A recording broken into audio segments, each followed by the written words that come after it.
Nangako si Pangulong Ferdinand Marcos Jr. na sisikapin ang pamahalaan na magkaroon ng internet connectivity ang lahat ng pampublikong paaralan sa bansa bago matapos ang taon.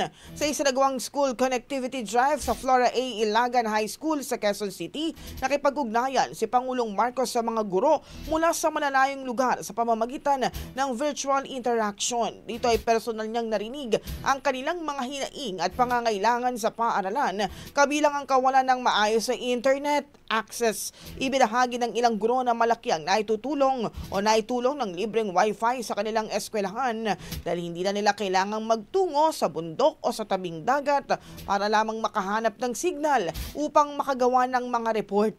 Tiniyak ng Pangulo na patuloy na palalawakin ang pamahalaan ng connectivity, partikular sa pamamagitan ng pagdaragdag ng Starlink internet access sa mga geographically isolated and disadvantaged area.